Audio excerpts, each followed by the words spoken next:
Hello, જો નમસ્તે sir. Kuberbhai સાહેબ બોલો. હા બોલો. નમસ્તે સર, હું બનાસકાંઠા જિલ્લામાંથી બોલું, ટેટ ટાટ પાસ બોલો. ઉમેદવાર.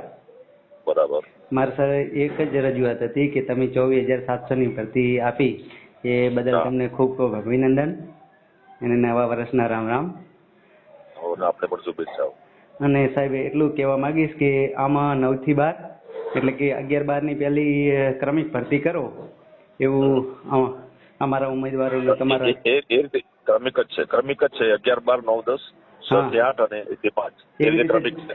એવી રીતે જ ભરતી કરજો તો શું બધા ઉમેદવારોને એ સાહેબ રીતે લાભ મળે. એ રીતે જાહેરાત આપી છે. Okay okay. એ રીતે જ આપી છે. અત્યારે ભાઈ. ઉમેદવારો વાતો કરે છે કે ફોર્મ જલ્દી ભરાઈ ગયા તો 1 થી 5 વાળાને અને 6 થી 8 વાળાને પહેલા ઓર્ડર મળશે એવું કહે છે. ના. હમ. એ છેલ્લે એવું એમ ને. 11 થી 11, 12 વાળા પહેલા આવશે, પછી 9, 10, પછી 6 થી 8. એવું એમ ને. એ રીતે. હા સાહેબ એવું જ એ કરજો રીતે બધા જ ઉમેદવારો. છે. ફોર્મ તો ભરી લેવા પડે ને મારે. ફોર્મ ભરીને ડેટા તો લઈ લેવું પડે ને ભાઈ. પછી તબક્કાવાર ખુલી છે. ના સાચી વાત. અને આમાં શું સાહેબ જૂના શિક્ષકો રિપીટ વધારે થાય છે ને તો એટલા માટે ના. એટલે બધાને ઉમેદવારોને ચાન્સ મળી જાય ને આ તમે છેલ્લો ચાન્સ આપ્યો છે એટલા માટે. ના કરાઈ દઈએ. એ રીતે જ ક્રમિક જ ચાલશે.